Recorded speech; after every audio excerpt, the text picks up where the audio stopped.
The sun was barely up when Joe pulled into the site. His truck bumped over the uneven gravel, headlights cutting through the morning haze. He parked in his usual spot, next to the portable office trailer, and sat for a moment with the engine running. The heater wheezed. His coffee sat in the cup holder, lukewarm. He was 56 years old. His knees ached every morning. His back was a roadmap of old injuries, each one tied to a specific job, a specific year, a specific mistake. He had been working construction since he was 18 years old. 38 years. He had helped build schools and hospitals and office towers. He had poured concrete in the rain and framed walls in the snow and laid brick until his fingers bled. He had never missed a day. Not one. He looked at his hands on the steering wheel. They were thick and scarred, the nails permanently discolored. They were the hands of a working man. His father had hands like these. His grandfather too. It was a family tradition, a legacy of calluses and sore backs and pride in a job done well. But traditions end. Joe got out of the truck and walked toward the site. The new building was a mid-rise apartment complex, 12 stories of steel and glass. It was still early in construction, just a skeleton rising from the excavation pit. Cranes loomed overhead. Workers were already moving, welding sparks cascading through the gray morning light. Joe pulled on his hard hat and looked up at the building. His son Mike would have called it beautiful. Mike would have talked about sightlines and load distribution and curtain wall systems Mike used. Words Joe did not understand. Words he had never needed. Mike was an architect, a licensed architect with awards on his shelf and a corner office in a downtown high-rise. He designed buildings. He did not build them. Someone else built them. Men like Joe. That was the thing that ate at Joe. Not that Mike had left construction. He had wanted his son to have more than he had. That was the dream, was it not? That your children would do better than you. But Mike did not just do better. He made Joe feel small. Every time Mike talked about his work, Joe heard a subtle condescension. Every time Mike looked at a building, Joe saw him mentally critiquing the craftsmanship. Every time they sat at dinner, Joe felt the gap between them widening. He took a sip of his cold coffee and grimaced. The foreman called out to him, "Hey Joe, you gonna stand there all day or are we building a building?" Joe grunted and walked over. He picked up his tools. He started working, but his mind was elsewhere. It was always elsewhere these days. Thinking about his son, the boy he had raised, the man he did not understand, the architect who looked at his father's world and saw something to escape from. The bitter taste in his mouth was not just the coffee. Joe thought about his son as he worked. The way Mike had always been different. Even as a kid, he was not like the other boys. He did not want to play sports or race bikes. He wanted to draw. He filled notebooks with sketches of buildings, fantastical structures that could never exist. Joe had thrown some of those notebooks away once. When Mike was 12, he had told him to stop wasting time on fairy tales and learn something useful. Mike had stopped drawing where his father could see him, but he never stopped drawing. Joe found the hidden notebooks years later, after Mike had moved out. They were full of beautiful designs, realistic ones, practical ones. His son had been learning architecture in secret, studying books from the library, teaching himself the principles of design. Joe had looked at those notebooks and felt something he could not name. Pride? Shame? Both? He set a brick and checked the level. The wall was true. His work was always true. It was everything else that was crooked. He thought about the dinner table, about the way Mike looked at him now. With patience, with pity, maybe. His son had become a patient man. Joe had not taught him that. He had taught him to work hard and keep his mouth shut and never complain. But patience? That was something Mike had learned on his own. Maybe from his mother. Linda had the patience of someone who had spent 30 years loving a man who did not know how to be loved. Joe knew he was difficult. He knew he was stubborn. He knew he had pushed his son away with his silences and his grunts and his refusal to engage. But knowing and changing were different things. He had spent 38 years building things with his hands. He did not know how to build bridges with words. The foreman called for a break. Joe sat on a pile of lumber and drank water from a thermos. The other workers talked and laughed. He sat apart, watching the city skyline. Somewhere out there, his son was in a clean office, designing buildings that would stand for 100 years. Joe had helped build buildings that would stand for 100 years. But his son's buildings would be remembered. His son's name would be on the plans. Joe's name would be forgotten. That was the way of things. He took another sip of water. The bitter taste was familiar now. It had become part of him. Mike's office was on the 23rd floor of a glass tower in the financial district. The view was a panorama of the city he had helped shape. Buildings he had designed dotted the skyline, each one a chapter of his career. He was 34 years old and already a partner at one of the most respected architecture firms in the state. He had a team of 12 designers working under him. His projects had won awards. His name was becoming known. And none of it made him feel like a success. Because his father did not respect what he did. Mike knew this with the certainty of a son who had spent decades trying to earn his father's approval. It was not something his father said directly. Joe was not the type to express disappointment in words. He expressed it in silences. In the way he looked away when Mike talked about his work. In the dismissive grunt when Mike mentioned a new project. In the way he changed the subject to something real. Something physical. Something that involved actual labor. Mike understood. He had always understood. His father was a builder. He worked with his hands. He created things you could touch and walk through and live in. Architecture was different. It was abstract. It involved computers and calculations and meetings. It did not produce sweat. It did not leave you dirty at the end of the day. To Joe, that made it less real. Mike looked at the renderings on his screen. A new community center for the West Side. It was his passion project. The one he had fought for. The building was designed to be a hub for the neighborhood. With spaces for kids and seniors and everyone in between. It was the kind of project that mattered. He thought about telling his father about it. Then he imagined the response. A grunt. A shrug. A change of subject. He closed the renderings and opened his email. There was a message from his mother. She wanted him to come for dinner on Sunday. She mentioned that his father was in a mood lately. She did not say more. She did not need to. Mike knew what that meant. His father was always in a mood lately. He typed back that he would be there. Then he sat and stared at the city through his window. The buildings he had designed stood silent in the afternoon light. They were his legacy. But they were not what he wanted most. What he wanted most was something he was not sure he could ever have. His father's respect. He thought about the construction site where his father worked. He imagined the noise and dust and danger. He imagined his father in his hard hat, directing workers, solving problems with his hands. There was a purity to it that Mike sometimes envied. The purity of creating something real. But he could not live that life. He had tried. He had spent summers on construction sites. He had learned to read blueprints from his father.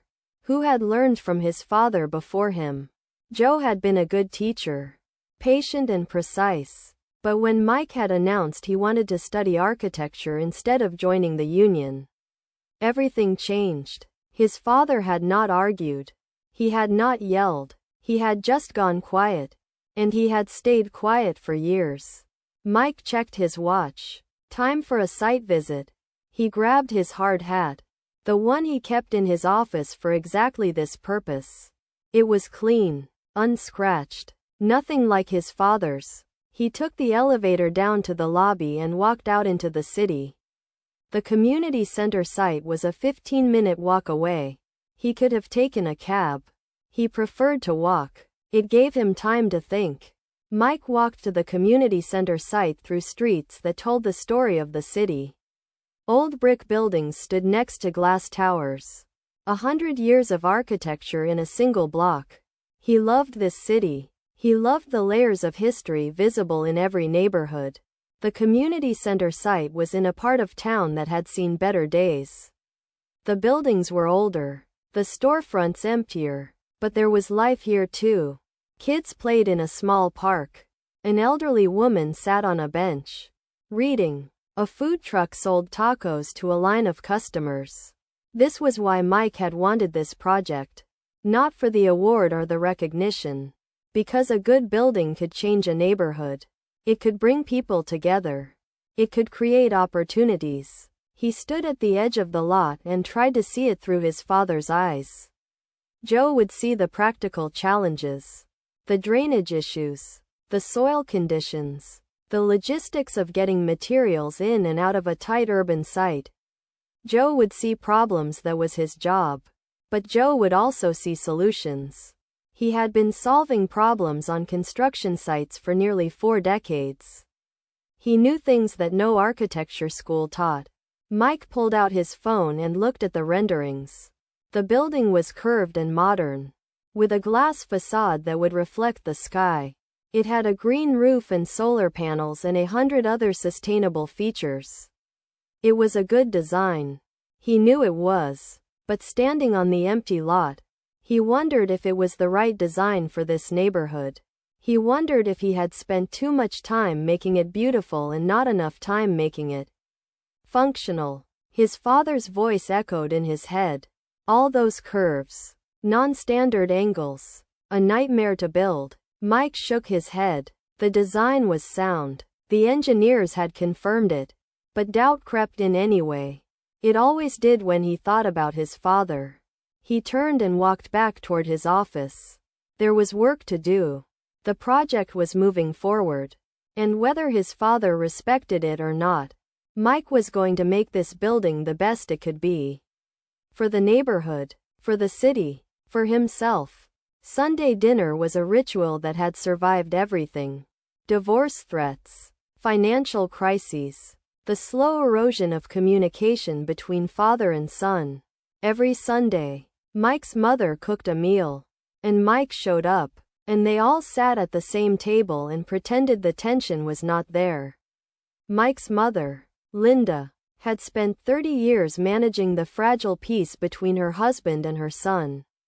She was a master of deflection, of changing the subject, of smoothing over awkward silences. She had the patience of a saint and the weariness of a lifelong mediator. Mike arrived at 6. His parents still lived in the same house he had grown up in. A modest 3-bedroom in a neighborhood that had seen better days. The porch sagged slightly. The paint was peeling. His father could have fixed it 100 times over. But he never did. It was as if he did not see his own house as worthy of the same care he gave to other people's buildings. Linda met him at the door with a hug.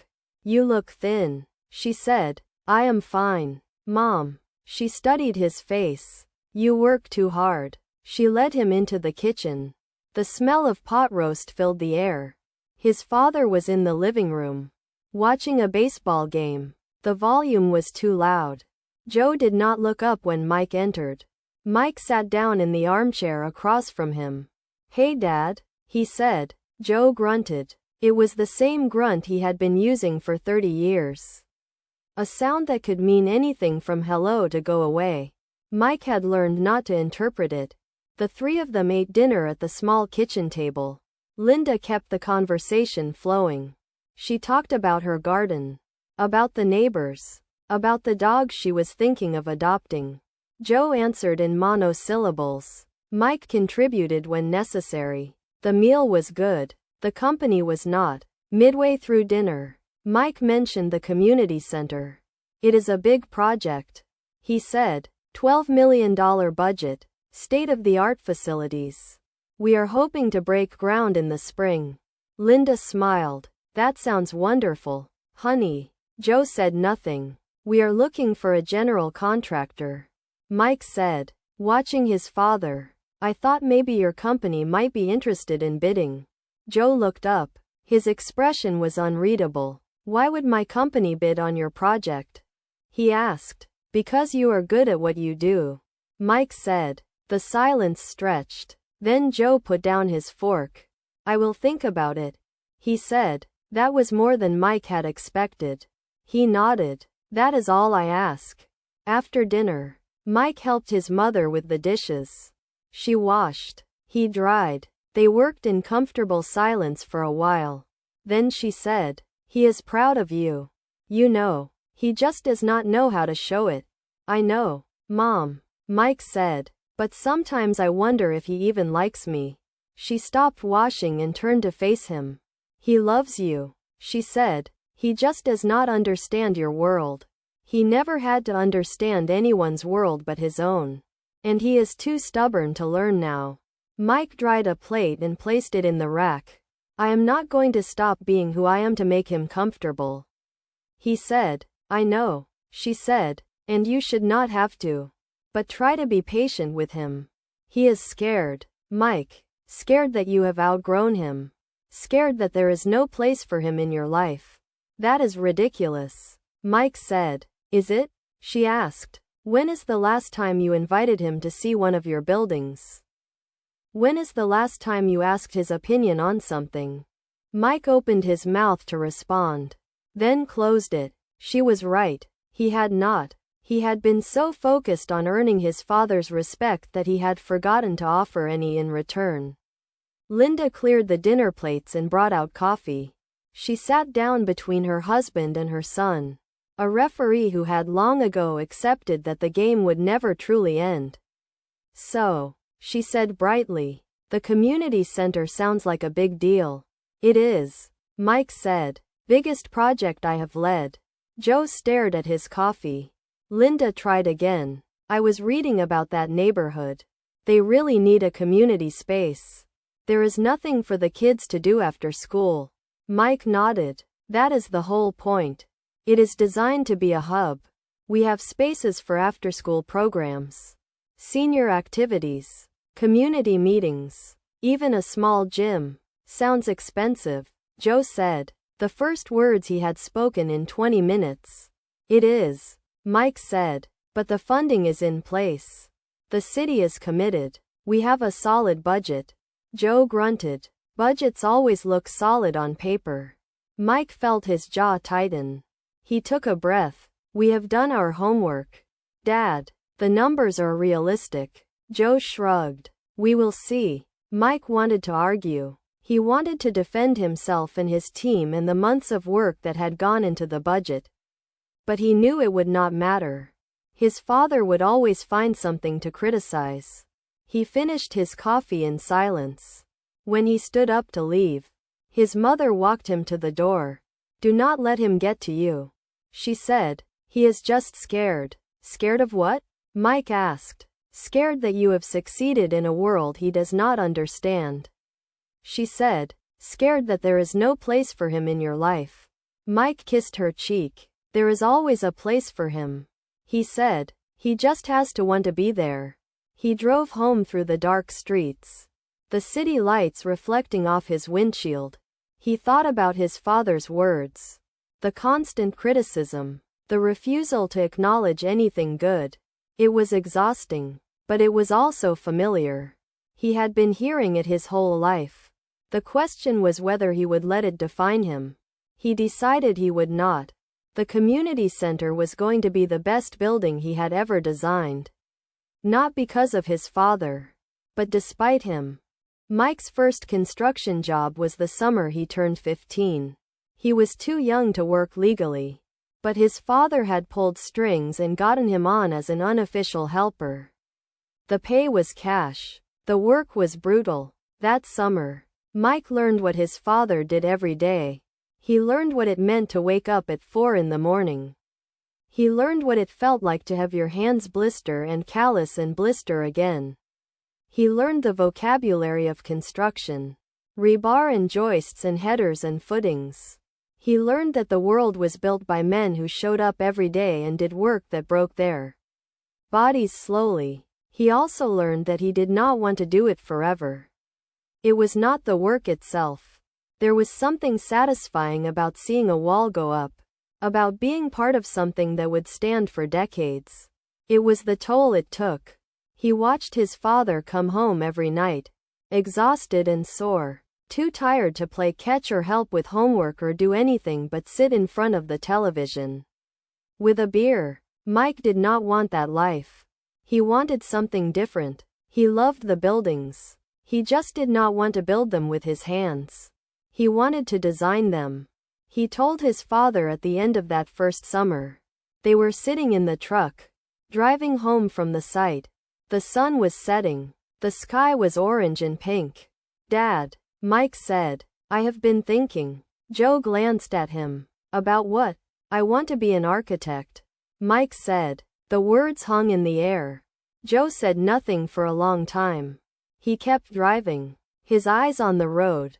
His hands gripped the steering wheel. Then he said, "Architecture is a long road. Lots of school. Lots of competition." "I know," Mike said. "I am willing to work for it." Joe nodded slowly. Then he said, "If that is what you want, I will support you. But you need to understand something. Whatever you build with your mind, someone has to build with their hands. Never forget that." Mike never forgot. He spent the next 3 summers on construction sites.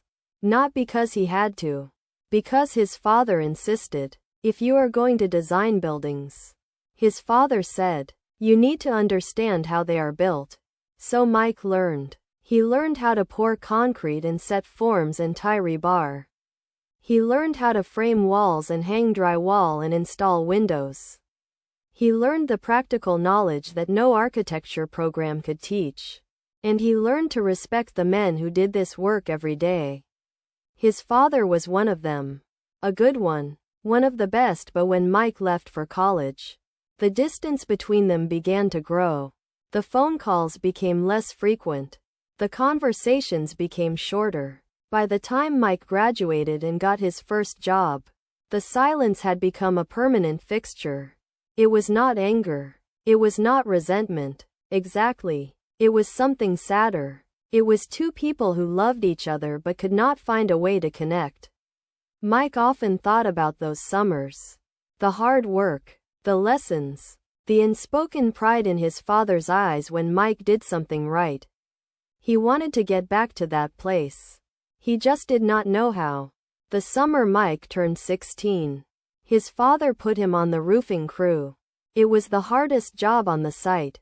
The roof was the top floor of a 6-story building, exposed to the full force of the sun.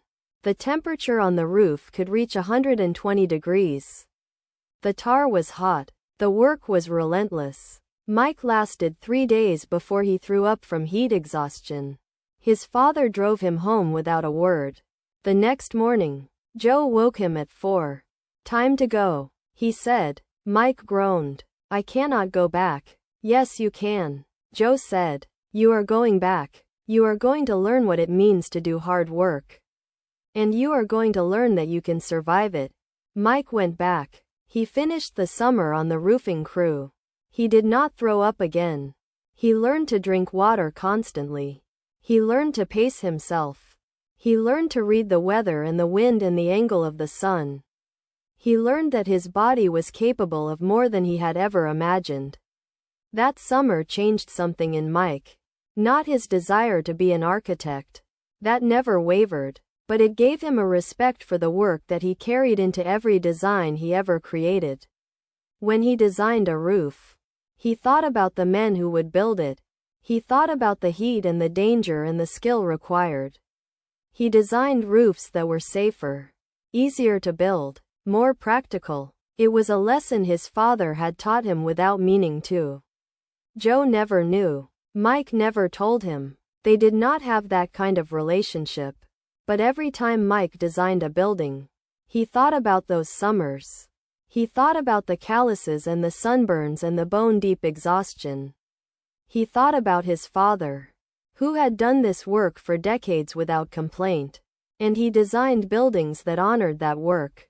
Not that Joe would ever know. Not that he would ever acknowledge it if he did. But Mike knew. And that was enough. He thought about those summers often as he worked on the community center. He thought about the roofers who would install the green roof. He thought about the framers who would raise the steel. He thought about his father, who had taught him to see buildings not as designs but as the sum of thousands of hours of human effort. It was a gift, a complicated, unspoken gift, but a gift nonetheless. Mike's big break came when he was 29. A local developer had seen his work and asked him to design a mixed-use building in the revitalizing downtown district. It was Mike's first project as lead architect. He poured everything into it. He worked nights and weekends. He revised the designs dozens of times. He argued with engineers and fought with city planners and navigated the labyrinth of permits and approvals. The building was a success. It won an award. It got written up in architecture magazines. It put Mike on the map. He called his mother first. She cried. She was proud. Then he called his father. Joe answered on the fifth ring. He sounded tired. Hey Dad, Mike said. I wanted to tell you some news. Joe grunted. I got a big project. Mike said. A building. My first as lead architect. It is going to be a mixed-use development downtown. There was a pause. Then Joe said, that is good, son. The words were right. The tone was wrong. It was flat, lifeless. Mike felt his excitement deflate. We are having a celebration next week. He said, I would love for you and Mom to come. We will see, Joe said. That night, Mike lay in bed and stared at the ceiling. He was angry. He was hurt. He was tired of trying to get a reaction from a man who seemed determined not to give one. His girlfriend at the time, Rachel, was lying beside him. She had heard the whole conversation. He does not care, Mike said. He cares, Rachel said. He just has a weird way of showing it. No, Mike said. I have been making excuses for him my whole life. He does not care. He does not respect what I do. And I am tired of pretending otherwise. Rachel was quiet for a moment. Then she said, maybe you need to stop waiting for his approval. Maybe you need to accept that you are never going to get it. And maybe that is okay. Mike knew she was right. But knowing and accepting were two different things. The celebration was well attended. Colleagues, friends, city officials. His mother came. She hugged him tight and told him she was proud. His father did not come. He sent a text message instead. Running late at the site. Sorry. Mike stared at the message for a long time. Then he put his phone away and smiled and shook hands and accepted congratulations. But the joy he should have felt was hollow. That night, he went home alone. He sat in his apartment and looked at the award on his coffee table. It was beautiful. It meant nothing. He thought about his father's hands. The scarred knuckles. The broken nails. The hands that had built things for 38 years. He thought about his own hands. Clean. Soft. Holding a pen instead of a hammer. They had built different things. But they had both built. Why could his father not see that? The announcement to study architecture had not been dramatic. Mike had simply mentioned it at dinner one night, as casually as he would mention the weather. I have been looking at architecture programs. He said, I think that is what I want to do. Joe's fork stopped midway to his mouth. He put it down. Architecture. He repeated. Yes. Mike said, I have been researching schools. There is a good program at the State University. Joe stared at his plate. Linda looked between them, her eyes wide. That sounds wonderful, honey, she said. How long is the program? 5 years, Mike said, including a master's. Joe pushed his plate away. That is a lot of school. He said, I know, Mike said, but I am ready for it. Joe stood up. He walked to the sink and stood there, his back to them, looking out the window. The silence stretched. Then he said, "You think you are too good for this? For construction? For the work I do?" Mike felt his face flush. "That is not what I said." "You did not have to say it," Joe said. "It is written all over you. You have been looking down on this work since you were old enough to hold a hammer." "That is not true," Mike said. "I respect what you do, but it is not what I want to do." Joe turned around. His face was hard. "Then go," he said. "Go to your school. Become your architect. See if I care." He walked out of the room. Mike sat at the table, stunned. His mother reached over and took his hand. "He does not mean it," she said. "He is scared." "Of what?" Mike asked. "Of losing you," she said. "Of losing the only thing he knows how to share with you." Mike did not understand then. He was too young, too hurt, too angry. But years later, he would look back on that moment and see his father clearly for the first time. A man who had only one way to connect with his son. A man who saw his son choosing a different path as a rejection of everything he was. A man who did not have the words to say what he really felt. "I am proud of you. I am scared you will leave me behind. I love you." Joe never said those words, but Mike learned to hear them anyway. The years between Mike's first big project and the community center proposal were years of silence. Not complete silence. They still saw each other at holidays. They still exchanged brief phone calls on birthdays. But the connection that had once existed was gone. Mike got married. Rachel became his wife. Joe attended the wedding, but he stood stiff and uncomfortable in his suit, looking like he wanted to be anywhere else. Mike's mother cried with joy. Joe shook Mike's hand and said, "Congratulations." That was all. Mike bought a house. A nice one in a good neighborhood. He invited his parents over for dinner. His mother marveled at the kitchen. His father walked through the rooms without comment. When they left, Linda said, "Your father is impressed. He just does not say it." Mike wanted to believe her. He tried. Mike's career continued to grow. He became a partner at his firm. He took on bigger projects. He mentored younger architects. He was respected in his field. But the one person whose respect he wanted most remained silent. Joe's world, meanwhile, was shrinking. The construction work was getting harder. His body was failing him. He had surgery on his shoulder. Then his knee. He went back to work each time. But the recovery took longer. The foreman started giving him lighter assignments. Joe resented it. He resented being treated like he was old. He resented that his body was betraying him. And he resented that his son was succeeding in a world he did not understand. Linda watched all of this with a heavy heart. She tried to bridge the gap. She told Joe about Mike's projects. She told Mike about Joe's health. She carried messages back and forth, hoping that one day they would learn to communicate directly. But the gap only widened. One evening, after a particularly difficult family dinner, Mike and Rachel drove home in silence. Then Rachel said, "You cannot keep doing this to yourself." "Doing what?" Mike asked. "Going to those dinners and hoping for a different outcome. Your father is who he is. He is not going to change."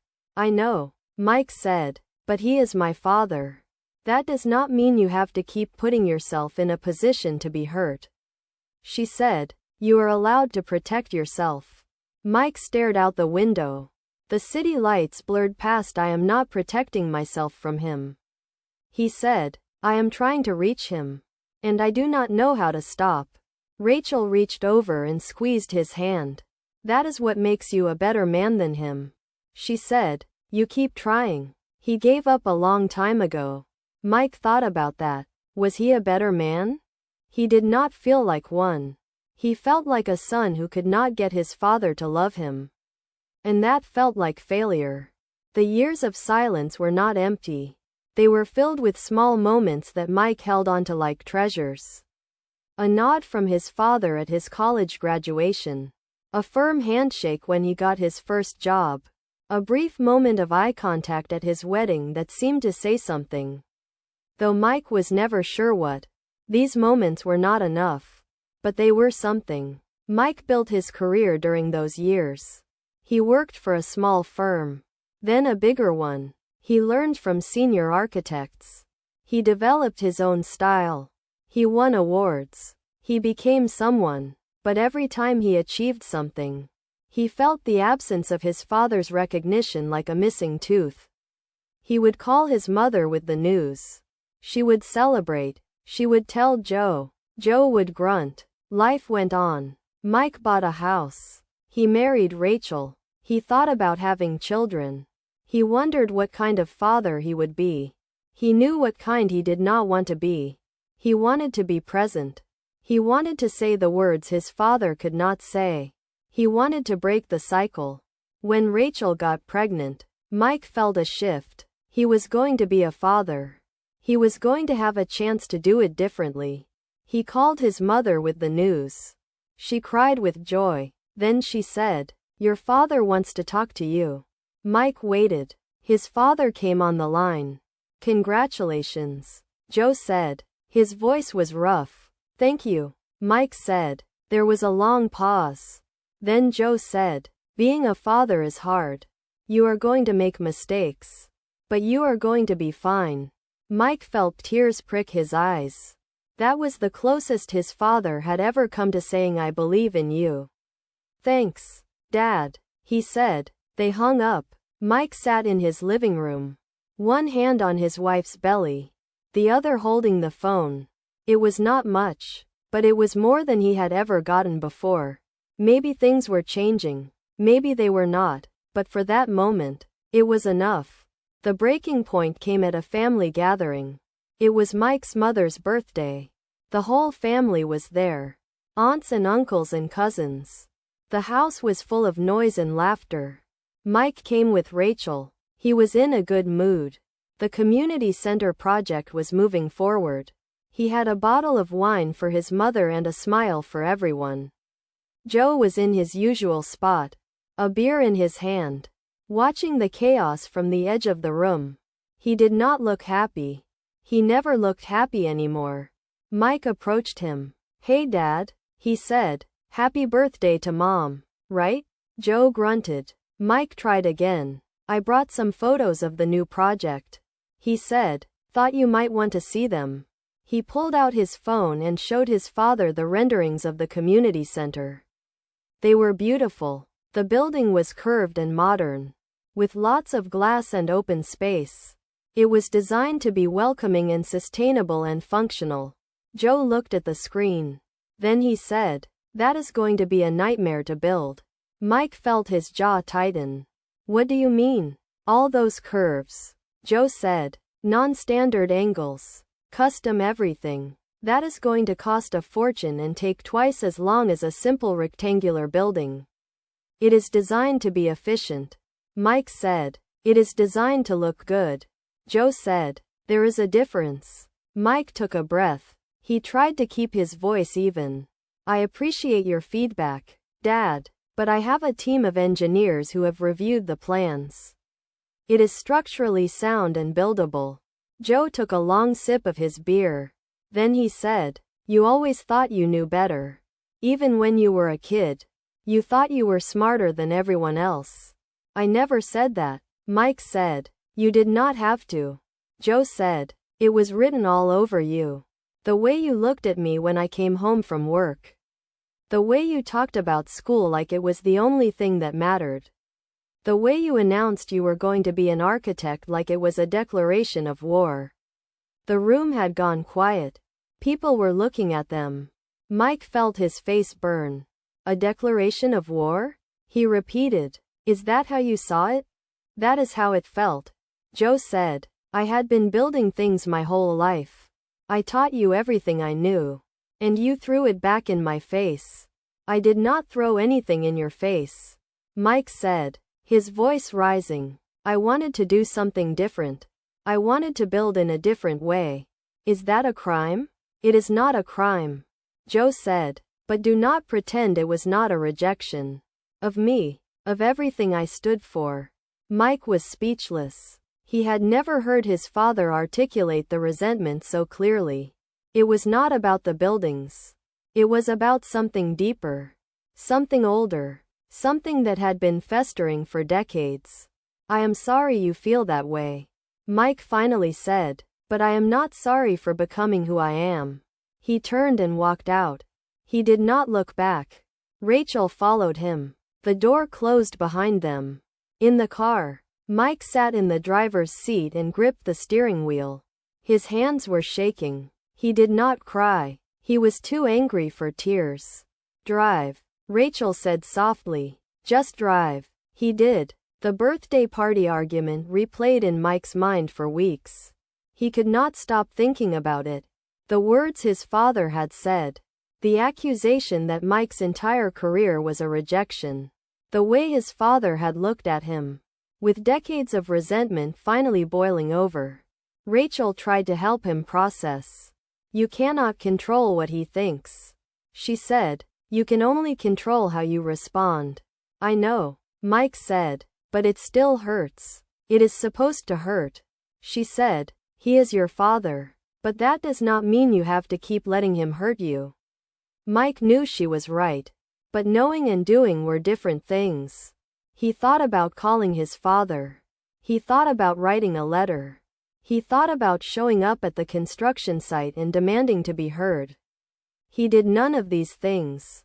Instead, he threw himself into his work. The community center became his refuge. He spent hours refining the design. Making it better. Making it perfect. He worked late into the night. Alone in his office. The city lights glittering below him. One night, he pulled out an old sketchbook. It was from his high school years. Filled with drawings of buildings that would never exist. He flipped through the pages and stopped at a drawing of a house. It was a simple design. A small cottage with a big porch. Underneath, in his teenage handwriting, were the words, "For Dad." Mike stared at the drawing. He had forgotten about it. He had drawn it after a particularly bad fight with his father. As a way of imagining a future where they might live in peace. He closed the sketchbook and put it away. The next day, he called his mother. I want to invite Dad to see the site. He said. The community center. I want him to see what I am building. Linda was quiet for a moment. Then she said. I will talk to him. I cannot promise anything. I know, Mike said. But I have to try. A week later, his mother called back. He will come, she said. Mike closed his eyes. Thank you, Mom. Do not thank me yet, she said. Just be patient with him. He is trying. In his own way. Mike hung up and looked at the renderings of the community center on his wall. His father was going to see them. For the first time, Joe was going to see what his son had become. And Mike was terrified. Months passed. Mike did not call. Joe did not call. The silence between them became a physical presence. A wall that stretched higher than any building either of them had ever worked on. Linda tried to mediate. She called Mike every week. She told him his father was stubborn but that he loved him. She told him to be patient. She told him to be the bigger man. Mike listened. He agreed. He hung up.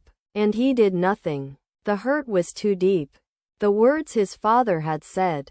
The accusation that Mike's entire career was a rejection. Had cut to the bone. How could he respond to that? How could he undo decades of perceived betrayal? He could not. So he stopped trying. He threw himself into his work. The community center became his obsession. He worked 12-hour days. 7 days a week. He reviewed every detail, every specification, every material choice. The building had to be perfect. He needed it to be perfect. Rachel watched him spiral. She tried to pull him back. You are killing yourself, she said. I am fine, he said. You are not, she said. You are running away. From your father. From your feelings. From everything that is hard. He did not deny it. He could not. On the construction site, Joe worked through his own silence. He stopped asking about Mike. He stopped listening when Linda talked about him. He focused on the work. The only thing that had never disappointed him. But the work was changing. His body was slowing down. The younger workers were faster, stronger. He was being phased out. And he knew it. The foreman called him into the trailer one afternoon. "Joe," he said, "we need to talk about your hours." Joe already knew what was coming. "We are slowing down," the foreman said. "The winter months are always slow. We are going to have to cut back." Joe nodded. He understood. He was being let go. Not fired. Just eased out. It was kinder than what most guys got. But it still stung. He went home that day and sat in his truck in the driveway for a long time. He did not go inside. He just sat there, staring at the house he had never quite maintained, thinking about the son he had pushed away. He thought about the things he had said at the birthday party. The words that had been building up for years, finally released in a burst of bitterness. He had not meant them. Not all of them. But he had said them. And he could not take them back. He went inside. Linda was in the kitchen. She took one look at his face and knew. "They cut your hours?" she asked. He nodded. She came over and put her arms around him. "It will be okay," she said. "We will figure it out." He held her tight. For the first time in years, he let himself feel the weight of everything he had been carrying. And he cried. Joe spent the week after the phone call in a state of confusion. He did not know what to do. He did not know what to feel. His son had offered him a chance to work together. And something in Joe wanted to take it. But something else held him back. Pride. Fear. The same things that had held him back his whole life. He talked to Linda about it one night. After dinner. She was washing dishes. He was drying them. It was the most domestic they had been in months. "I do not know if I can do it," he said. "Do what?" she asked. "Work with him," Joe said. "I do not know how to be around him anymore." Linda put down the dish she was washing. She turned to face him. "You do not have to know how," she said. "You just have to show up." He looked at her. "It is not that simple." "It is exactly that simple," she said. "You have been making excuses for years. You have been hiding behind your pride. But this is your chance. Joe. Your chance to be the father you should have been all along. Do not waste it." Her words hit him like a physical blow. He had seen her angry before. But this was different. This was the accumulated frustration of decades. She was right. He had been hiding. He had been making excuses. And he had been running out of time. "I will go," he said. "I will meet with him." Linda nodded. "That is all I ask." The morning of the meeting, Joe woke early. He put on his cleanest work clothes. He drove to the site. When he saw Mike standing on the empty lot, looking at the city, he felt a pang of something he could not name. His son looked like a man. A successful man. A man who did not need his father anymore. Joe got out of the truck and walked over. They stood together, looking at the lot. "It is a good location," Joe said. The first words. And they were true. Mike looked at him and smiled.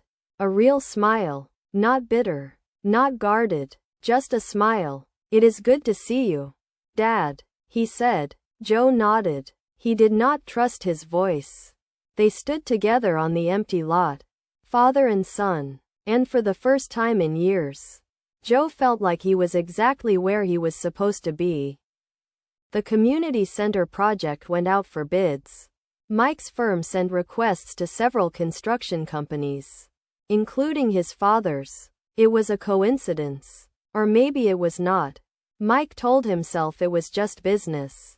His father's company was a reputable local contractor. They had experience with municipal projects. They deserved a fair shot. But deep down, he knew he wanted his father to see the plans. He wanted his father to see what he had designed. He wanted his father to understand. The bids came in. His father's company was competitive. Not the lowest, but not the highest either.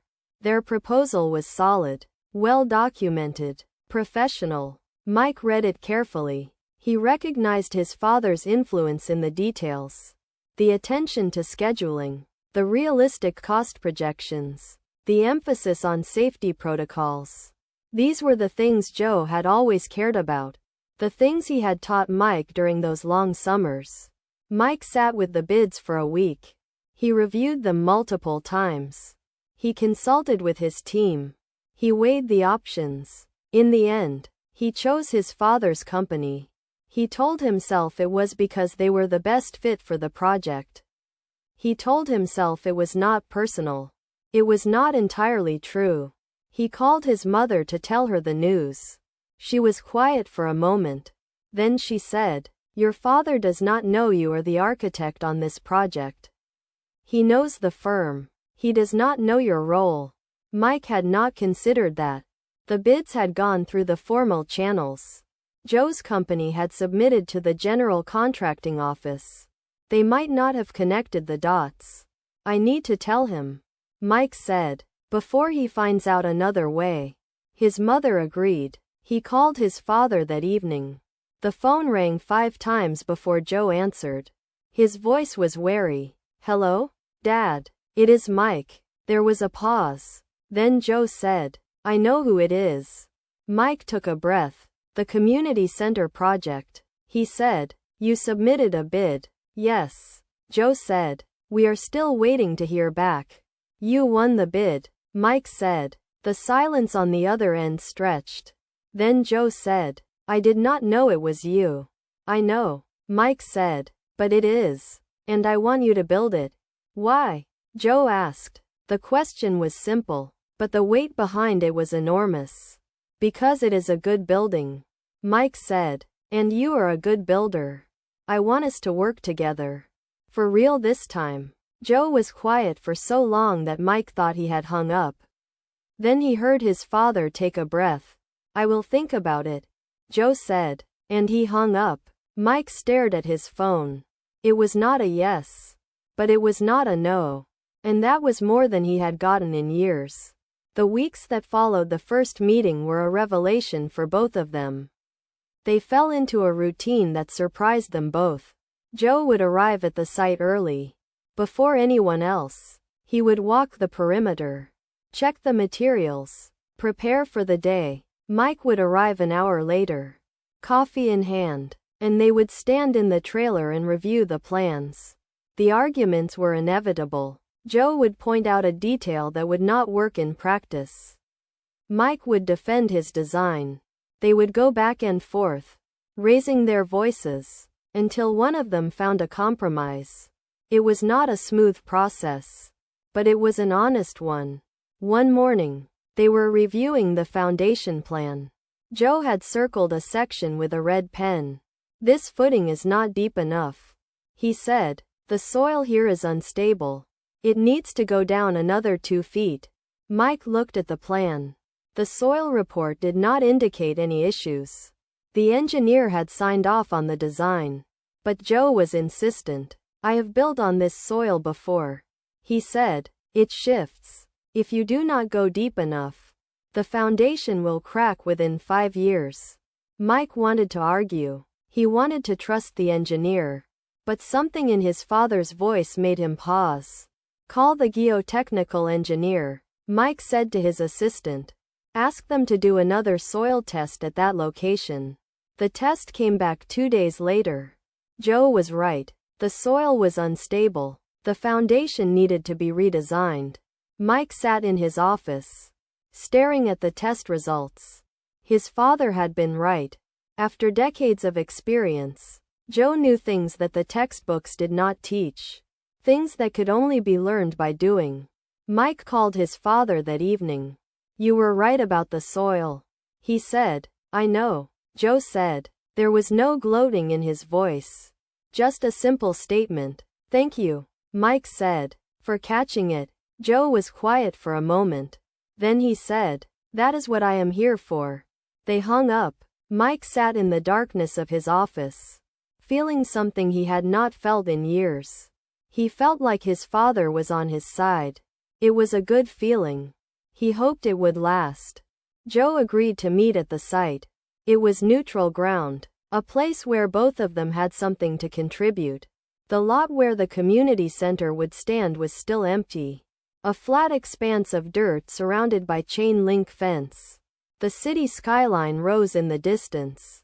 The afternoon sun cast long shadows across the ground. Mike arrived first. He stood at the edge of the lot, looking at the space, imagining the building that would rise here. He had designed it. Soon it would be real. Joe's truck pulled up 10 minutes later. He got out slowly, favoring his bad knee. He walked over and stood beside his son. They looked at the empty lot together. "It is a good location," Joe said. The first words. Not about the past, not about their fight.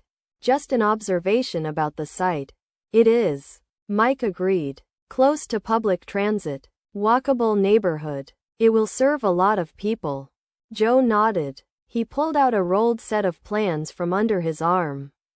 Mike recognized them. His plans. "The community center. I have been studying these," Joe said. "They are." He paused, searching for the word. "They are good." Mike felt something shift in his chest. "Thank you," he said. They stood in silence for a moment.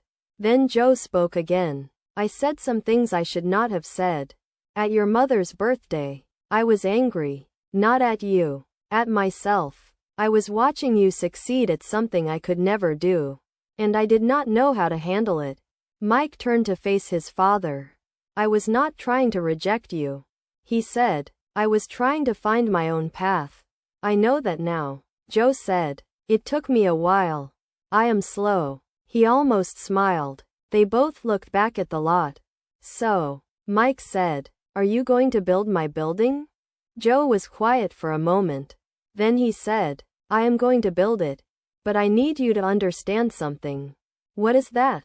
Mike asked. "When I am on site, I am the builder," Joe said. "You are the architect. We are going to disagree.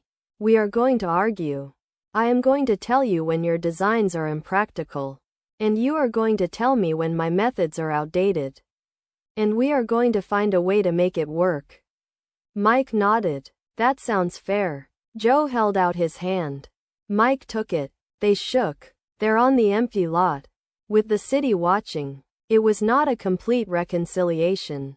There was still work to do. But it was a start.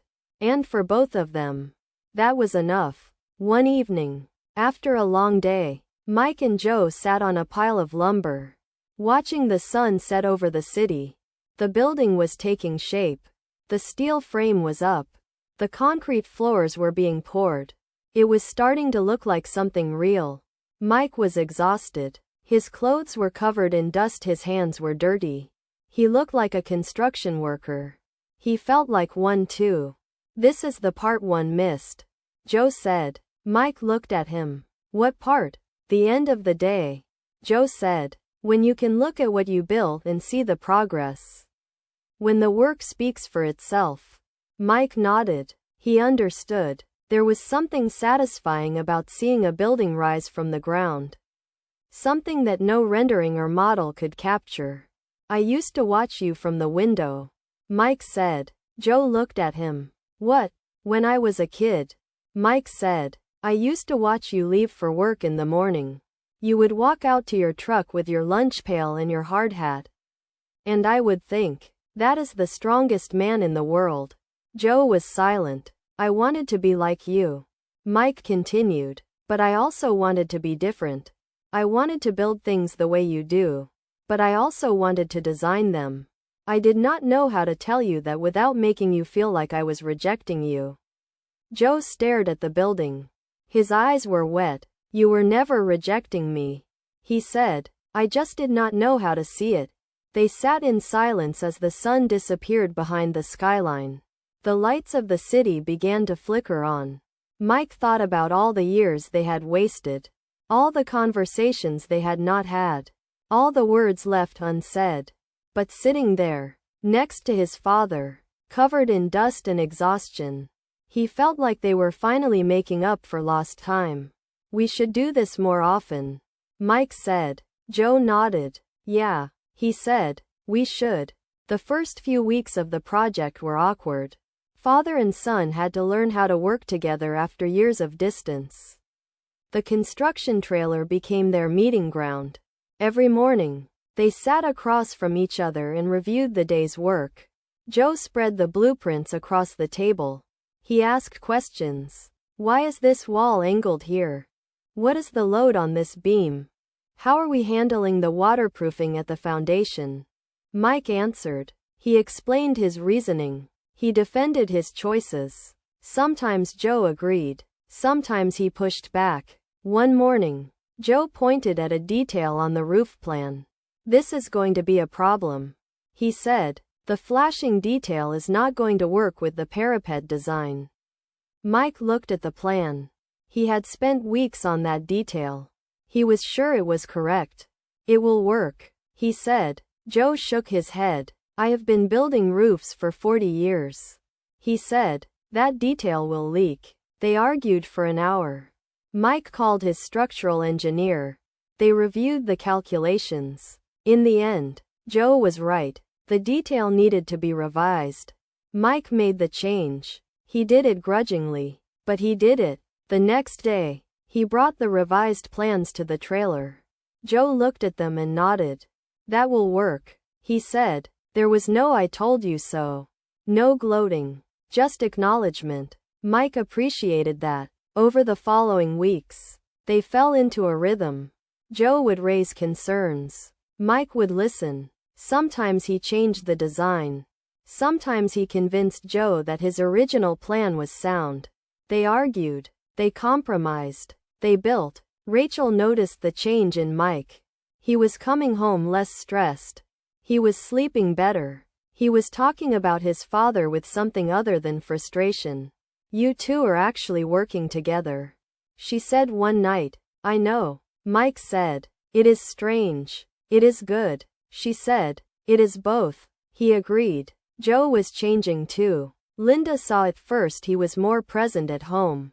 He was less irritable. He talked about the project with something approaching enthusiasm. He talks about Mike differently now, she told her son on the phone. With respect. It took 40 years and a building, Mike said, laughing. But I will take it. The community center became a landmark in more ways than one. It was not just a building. It was a symbol of what was possible when people found common ground. The crew noticed the change in Joe.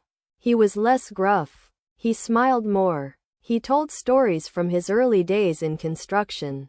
Stories the younger workers had never heard. He laughed at their jokes. He became part of the team in a way he had never been before. Mike noticed too. He saw his father teaching a young carpenter how to frame a corner properly. He saw him advising the crane operator on the best way to set the steel. He saw him doing what he did best. Building things and teaching others to build them. Joe had found his purpose again. And it was not just the work.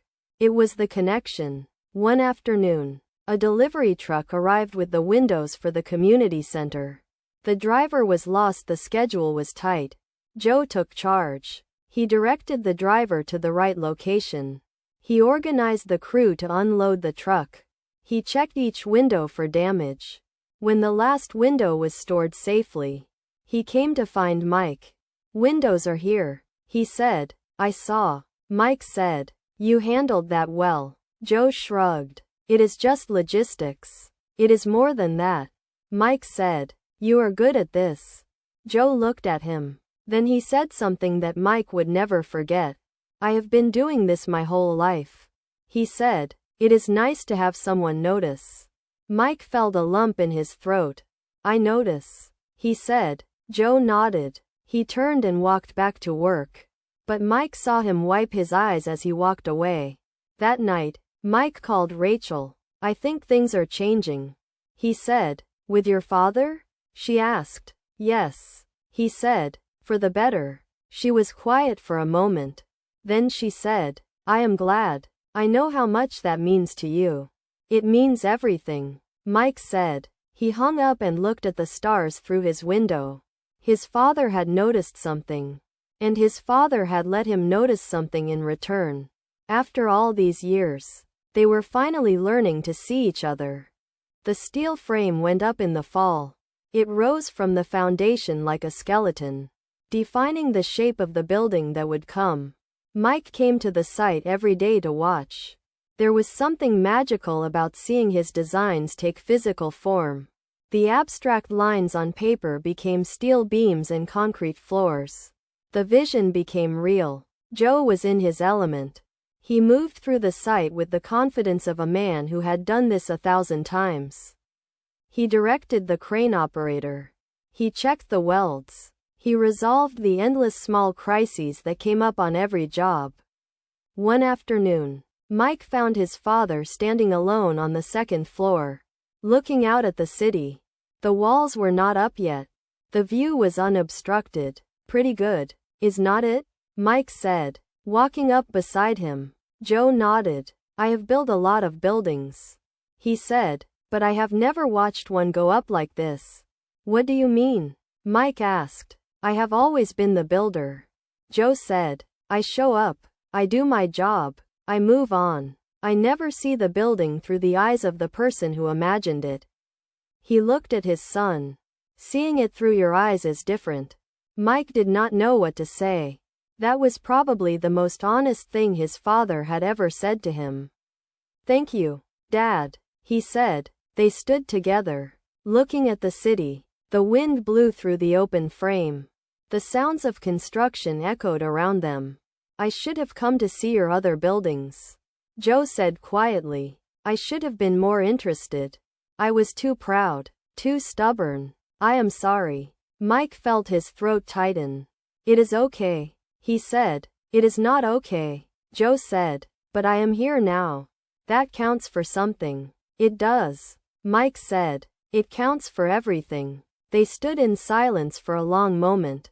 Then Joe clapped him on the shoulder and walked back to work. Mike stayed behind, watching the city, feeling something he had not felt in years.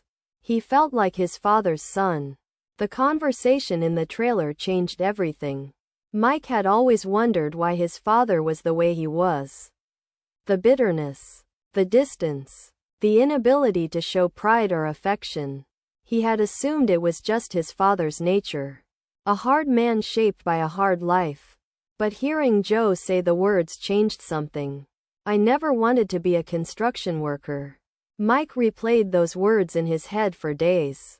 His father had dreamed of being a carpenter, a craftsman, creating beautiful things with his hands. But circumstances had forced him onto a different path, and he had never forgiven himself for it. Mike thought about his own life.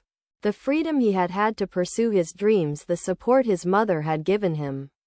Even when his father was silent, he had taken it for granted.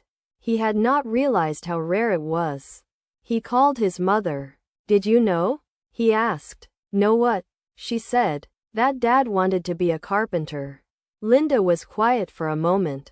Then she said, I knew he had other dreams, but he never talked about them. Not to me. Not to anyone. Mike told her about the conversation in the trailer. About the furniture Joe wanted to build. About the workshop he had never set up. Linda listened without interrupting. When he finished, she said, I think you are the first person he has ever told that to. Mike felt the weight of that. His father had trusted him with a secret he had carried for 40 years. A secret that explained everything. The bitterness, the jealousy, the inability to celebrate Mike's success. It was not about Mike at all. It was about Joe, about the dreams he had buried, the life he had not lived. I want to help him, Mike said. I want to set up a workshop, buy him tools, get him started. His mother laughed. It was a wet laugh. Half tears. You are a good son, she said. The best. Mike started making plans that night. He researched woodworking tools. He looked at workshop layouts. He found a small space for rent near his parents' house that would be perfect. He did not tell his father. He wanted it to be a surprise. For the first time in years, Mike was excited about something that had nothing to do with architecture. He was excited about building something for his father. A workshop. A space where Joe could finally become the carpenter he had always wanted to be. One evening, after the crew had gone home, Joe and Mike sat in the construction trailer. The blueprints were spread across the table. 2 cups of coffee sat between them. The project was ahead of schedule. The budget was on track. Things were going well. For the first time in years. They were not arguing. Joe leaned back in his chair. He looked tired, but it was a good tired. The tired of a day well spent. Can I tell you something? Joe asked. Mike nodded. I never wanted to be a construction worker. Joe said. The words hung in the air. Mike stared at his father. What? I never wanted it, Joe repeated. When I was your age, I wanted to be a carpenter. A real carpenter. Building furniture. Custom woodwork. Creating things with my hands that people would keep in their homes for generations. He shook his head. But my father needed help on the site. There was no money for me to go to trade school. So I picked up a hammer and started building walls. And I never stopped. Mike was stunned. In all his years, he had never heard his father say anything like this. Why did you never tell me? He asked. Because I was ashamed, Joe said. Ashamed that I did not have the courage to follow my own dream. Ashamed that I let fear and circumstance dictate my life.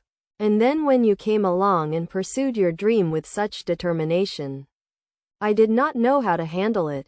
I was proud of you. But I was also jealous. You were doing what I could not. Joe took a sip of his coffee. His hands were shaking slightly. I am sorry I took that out on you. He said. You deserved a father who celebrated your success. Instead you got one who resented it. Mike sat in silence, processing what he had heard. All these years, he had thought his father's bitterness was about him. About his choices. About his rejection of the family trade. But it was not about him at all. It was about Joe. About the dreams Joe had given up. The path he had not taken. I did not know. Mike finally said. I know. Joe said. I never told anyone. Not even your mother. It is not something I am proud of. Mike reached across the table and put his hand on his father's arm. Dad, he said. It is never too late. What? Joe asked. To build furniture. Mike said. The construction work will not last forever. But you could set up a workshop. Start small. Make things with your hands. The way you always wanted. Joe looked at him. His eyes were wet. You think I could?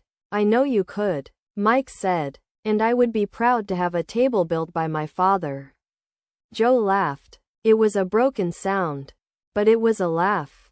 You are a good son. He said. I do not say it enough. But you are. Mike squeezed his arm. You are a good father. He said. And I think you are going to be a great woodworker.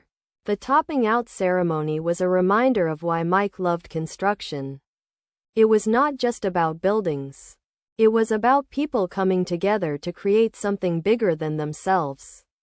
The beam rose slowly, guided by the crane operator. The workers watched in silence. A rare moment of stillness on a busy site. When the beam settled into place, the crew cheered. Hard hats were raised. Photos were taken. Someone broke out a cooler of beer. Mike stood with his father, watching the celebration. This is the best part, Joe said. What? Mike asked. The moment when it stops being a pile of steel and starts being a building. Joe said. When you can see what it is going to be. Mike nodded. He knew exactly what his father meant. A crew member approached with a marker. You two need to sign the beam, he said. Mike took the marker first. He knelt down and wrote his name. He added a small drawing of a building. Then he handed the marker to his father. Joe knelt down. his knee cracking, and wrote his name below Mike's. Then he added a small hammer. They stood back and looked at their names side by side. Architect and builder. Father and son. The crew cheered again. Someone handed them beers. They stood together, drinking and watching the beam that carried their names. You know, Joe said, I have been on a lot of topping outs, but this is the first one that meant something. Mike looked at his father. Why this one? Because you are here, Joe said. That makes all the difference. Mike did not trust himself to speak. He just nodded and took another sip of his beer. The sun was setting behind the building, casting long shadows across the site. The beam with their names was silhouetted against the orange sky. It was just a piece of steel, but it was also a monument. A monument to a father and son who had finally found their way back to each other. The topping out ceremony was a construction tradition. When the highest beam was placed, the crew gathered to celebrate. A small tree was tied to the beam, a symbol of growth and good fortune. The workers signed their names on the steel. They took photos. They shared a meal. For the community center, the topping out fell on a clear November day. The sky was a deep blue. The city sparkled in the autumn light. The beam was lifted into place by the crane, guided by the ironworkers. When it settled into position, the crew cheered. Mike stood at the edge of the site, watching. His building was taking shape. It was real now, more real than any rendering or model could convey. His father walked up beside him. He was holding a permanent marker. You signed the beam? Joe asked. Not yet, Mike said. Let us sign it together. Joe said. They walked over to where the beam lay waiting to be lifted. Joe handed Mike the marker. After you. Mike knelt down and wrote his name. Then he wrote the date. Then he added a small drawing of a building. He handed the marker to his father. Joe knelt down, with some difficulty, and wrote his name below Mike's. Then he added a small hammer. They looked at their names side by side. Architect and builder. Mike said. Father and son. Joe said. Mike looked at his father. The hard hat. The weathered face. The hands that had built so much. I am glad you are here, he said. Joe nodded. Me too. The crane lifted the beam into place. They watched it rise, carrying their names with it, becoming part of the building forever. That evening, there was a small celebration at a nearby pub. The crew gathered around tables pushed together. Beer was poured. Stories were told. Joe sat at the head of the table, holding court. He was telling a story about a job from 20 years ago. A building that had nearly killed them all. According to him, the crew laughed. Mike watched from the other end of the table, a smile on his face. Rachel was beside him. They are good men, she said, nodding at the crew. They are, Mike agreed. And my father is one of them. He looked at Joe, laughing and talking, his bitterness replaced by something lighter. Something had changed, not just in the building. In both of them, the foundation had been laid. The frame was up, and they were building something that mattered. The furniture workshop was a surprise. Mike had spent weeks setting it up, working nights and weekends, keeping it secret from everyone except his mother. He rented a small space in an industrial building, just a few blocks from his parents' house. He filled it with tools. A table saw, a planer, a jointer, chisels and planes and clamps of every size. He set up a workbench in the center of the room, made of solid maple, heavy and beautiful. He hung pegboard on the walls and organized the tools carefully. He wanted everything to be perfect. On a Saturday morning, he drove his parents to the workshop. His mother knew what was happening. His father did not. Where are we going? Joe asked. You will see, Mike said. They pulled up to the industrial building. Joe looked confused. What is this? Mike led him inside. He opened the door to the workshop and stepped aside. Joe walked in. He stopped. He stared at the tools. The workbench. The organized shelves. The sawdust on the floor, which Mike had spread to make it look lived in. What is this? Joe asked again. His voice was different now. It was yours, Mike said. I mean, it is yours. If you want it. A place to build furniture. The way you always wanted. Joe stood in the center of the workshop, surrounded by tools he had dreamed of owning for 40 years. He did not say anything. He just stood there. Then he walked over to the workbench and ran his hand across the surface. His hand was shaking. I do not know what to say, he said. Mike felt tears in his eyes. You do not have to say anything, he said. You can just build. Joe turned around. His face was wet. He walked over to Mike and put his arms around him. It was the first time he had hugged his son in years. Thank you, he said. His voice was barely a whisper. Thank you. Mike hugged him back. They stood there, in the middle of the workshop, surrounded by the tools of a dream finally realized. It was not a building. It was not a community center. It was something smaller and more personal. It was a space where a father could finally become the man he had always wanted to be. And his son had given it to him. That was the real architecture. That was the real construction. The building of a relationship. One careful piece at a time. The community center opened in the spring. The ribbon-cutting ceremony was held on a Saturday morning. The sun was bright. The sky was clear. A crowd had gathered. City officials, community members, the construction crew, and the families that would use the building. Mike stood at the entrance, wearing a suit, a pair of scissors in his hand. He was nervous. He was proud. He was thinking about the journey that had brought him here. His mother was in the front row, beaming. Rachel was beside her, holding a camera, and Joe was there, in a clean shirt and a jacket that looked like he had not worn it in years. He was standing beside Linda, his hand in hers. The mayor gave a speech.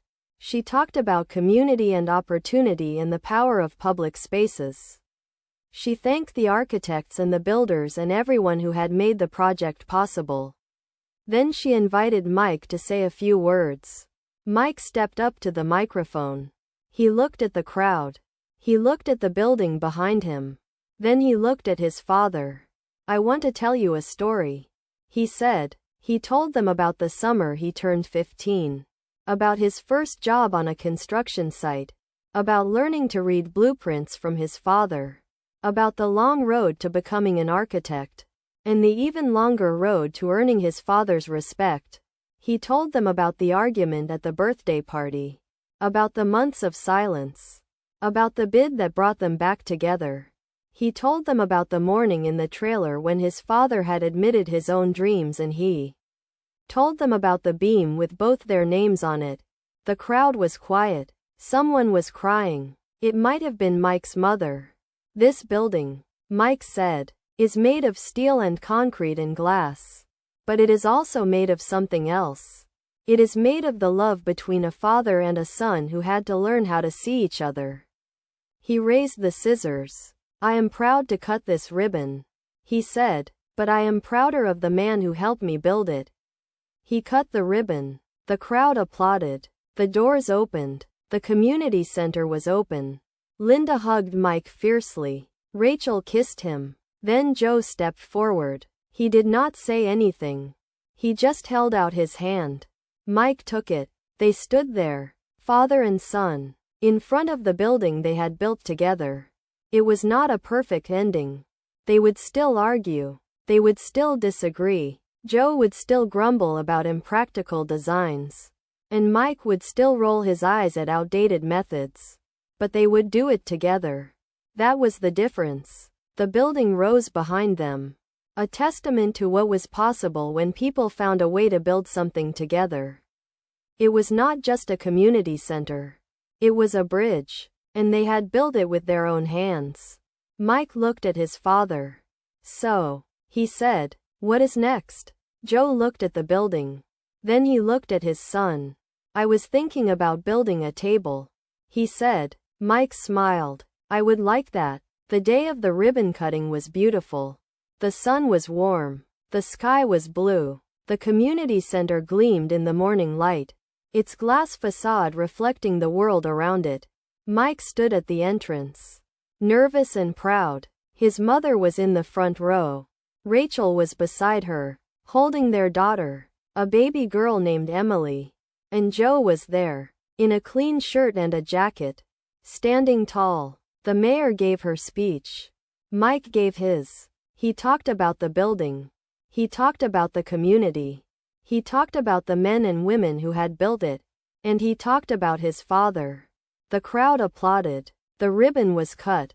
The building was open. After the ceremony, Joe pulled Mike aside. He reached into his jacket and pulled out a small wooden box.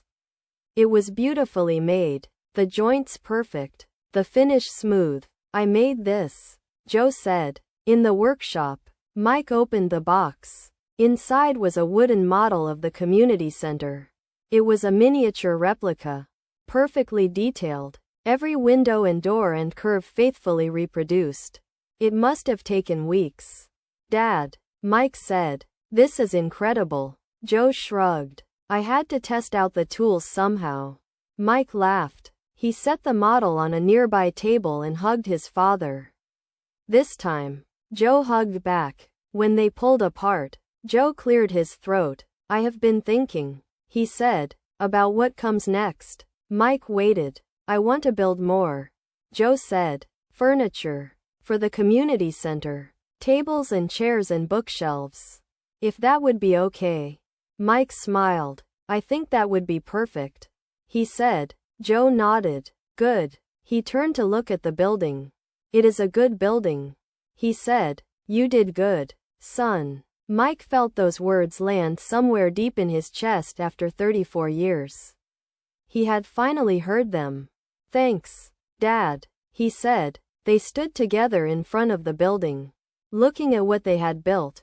It was not just a community center. It was a bridge. A bridge between a father and a son who had spent too many years on opposite sides. The bridge was built, and it would hold.